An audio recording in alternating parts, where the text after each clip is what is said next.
welcome to the Absolute Recap Biology Edition. I'm your host, Melanie Kingett, and I'll be your guide to scoring a 5. Here at the Absolute Recap, we aim to maximize your understanding and minimize your need for memorization. Each episode will review content, skills, and test-taking tips to help you succeed in May. Your recap starts now.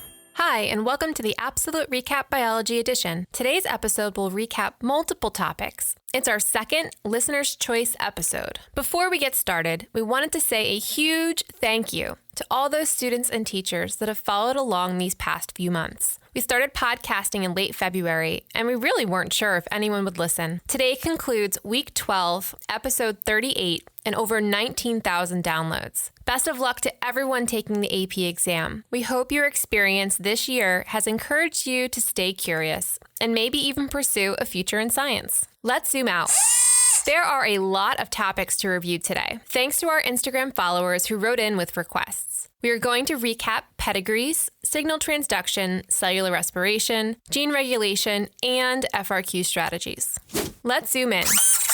Our first recap topic comes to us from listener Cami. She wants to know how to tell the inheritance pattern in a pedigree. Remember, pedigrees are used to study the pattern of inheritance of a particular trait through several generations in a family. Usually, this trait is some sort of disorder, but it doesn't have to be. Google the royal family pedigree of hemophilia. It's intense, all traced back to Queen Victoria. When analyzing a pedigree, you are trying to determine if it is an autosomal trait carried on chromosomes 1 to 22, or if it's sex-linked on chromosome 23. You also want to deduce if the disorder is dominant or recessive. Pedigrees will not confirm the pattern of inheritance, but they can disprove others through the process of elimination. If the trait is dominant, one of the parents has to have it. Dominant traits cannot skip a generation. If the trait is recessive, a child can have it while their parents don't, since they can be heterozygous. Start with recessive first and look for flaws in logic. If you start to see a pattern of an unaffected mom and a disproportionate amount of affected sons, it might be sex-linked recessive. Autosomal traits tend to have an equal distribution of affected sons and daughters. If even one parent-to-child interaction doesn't work, then you have the wrong inheritance pattern. Our next recap topic is signal transduction, requested by Anna. Signal transduction pathway links signal reception of a ligand with a cellular response. Like a game of dominoes,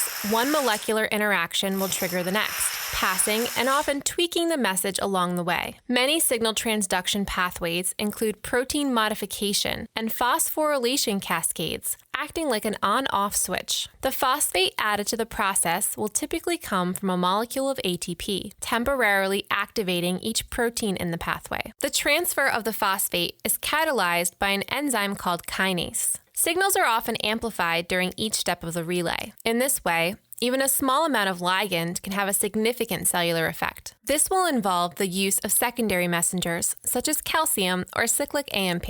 Listener Trisha wants a recap of cellular respiration, but the specifics. Follower Davine agrees, asking for glycolysis and the Krebs cycle. There are a lot of steps, but follow the carbons and the energy. First is glycolysis in the cytosol, where 6-carbon glucose is broken down into 2 3-carbon pyruvates, also forming ATP and NADH. Next is pyruvate oxidation in the mitochondrial matrix, where pyruvate loses a carbon to carbon dioxide, becoming a 2-carbon molecule known as acetyl-CoA, and also forming more NADH. After that is the Krebs or citric acid cycle, which also occurs in the matrix. This cycle completes the oxidation of glucose, forming additional ATP, NADH, and CO2, as well as FADH2. The molecules of NADH and FADH2 formed up to this point will carry electrons to the final step of cellular respiration. Oxidative phosphorylation, also known as the electron transport chain, occurs in the inner mitochondrial membrane. As electrons move down the chain, energy is generated to actively pump hydrogen ions into the intramembranous space. This builds up an electrochemical gradient, where hydrogens will flow back into the matrix through ATP synthase, forming ATP. Electrons exit the chain and team up up with oxygen and hydrogen to form water. User Giamic J wrote in about gene regulation, asking for a recap of eukaryotes specifically. Eukaryotic gene expression involves many steps, and almost all of them can be regulated. Different genes are regulated at different points, but it is most common at the transcription level. Some chromatin is more tightly wrapped around histones, making the genes inaccessible. Specific transcription factor proteins can bind to genes, actively promoting or repressing transcription through their interaction with RNA polymerase. Let's assume the mRNA transcript is made. There are still multiple levels of regulation there too. You can modify the capping and poly A tail or splice out different introns. And so you can get different transcripts from the same pre-mRNA molecule. Prokaryotes don't have as many levels of regulation, since transcription and translation often occur simultaneously.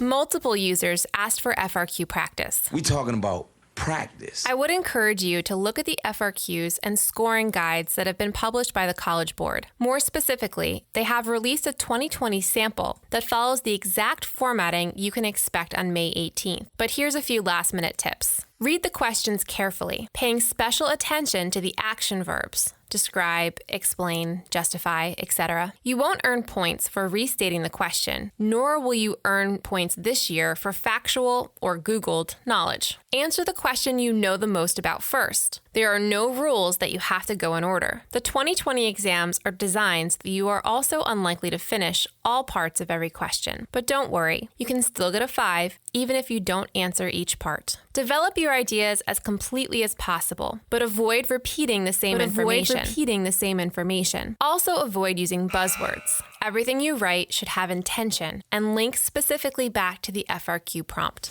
To recap, Pedigrees show inheritance patterns. Signal transduction involves phosphorylation cascades. Cellular respiration oxidizes glucose to form ATP. Gene regulation occurs throughout the central dogma. And successful FRQ writing involves intentional application of your words. Good luck on the AP exam May 18th. Please keep in touch to let us know how it went for you. The Absolute Recap is working on developing other AP content and preparation courses for the summer. Stay tuned. Today's question of the day is about gene regulation. What is a prokaryote cluster of genes called when it has a single promoter? For the answer to today's and future questions, please follow us on Instagram at TheApsoluteRecap. That's the APsolute Recap. If you are a student with questions or a teacher with suggestions, we'd love to hear from you. If you have a biology topic or another AP subject you would like us to cover on the Absolute Recap, please email us at TheApsoluteRecap@gmail.com. That's the APsolute Recap@gmail.com. The Absolute Recap is produced by Brad Kingett with music by Zach Caruso. Please remember to rate, review, and subscribe wherever you get podcasts. Time's up, pencils down. Thank you for listening to the Absolute Recap Biology Edition. AP is a registered trademark of the College Board. Copyright 2020, Absolute Recap, LLC, all rights reserved.